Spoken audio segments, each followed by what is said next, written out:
Let's learn more from addiction expert Jessica Steinman at No Matter What Recovery in Los Angeles. Jessica, thank you for joining us. Botanic Gardens compared Feel Free Wellness Tonic to coffee. Clearly the drink is popular.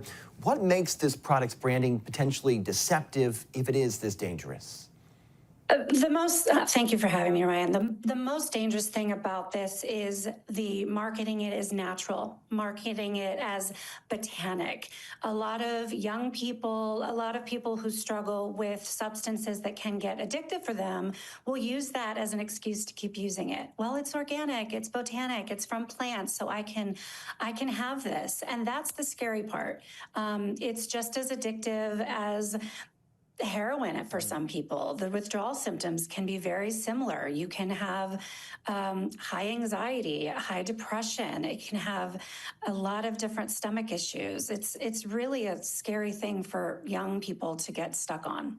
Are you seeing young people come to your clinic, and is that what they're showing? Are they depressed? Are they having health issues? What are you seeing from them?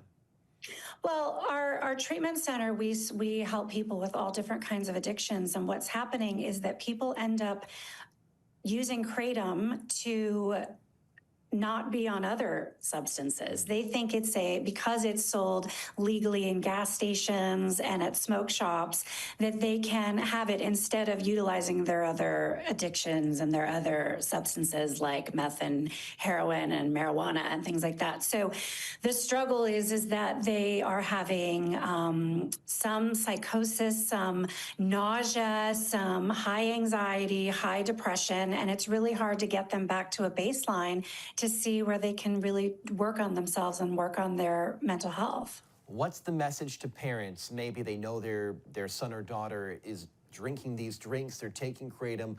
How should they approach that with their kids?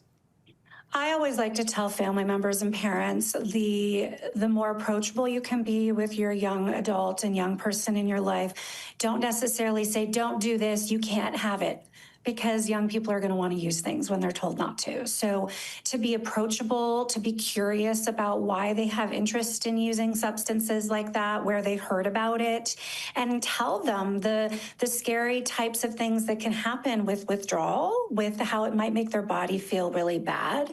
Because I think kids and young adults don't realize what can happen to their bodies when they're taking something like this. Jessica, finally, how come you think this is being allowed to be sold in stores, and to lawmakers or regulators, would you recommend that they make it illegal or at least have better warnings?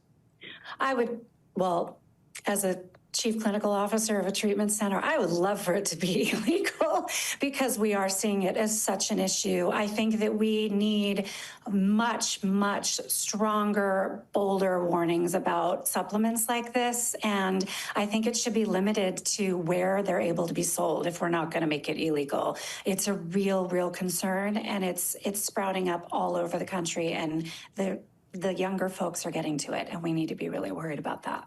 Jessica Steinman, this was so helpful. Thank you for your time. Thank you, Ryan. And you're watching Local News Live. We'll be right back.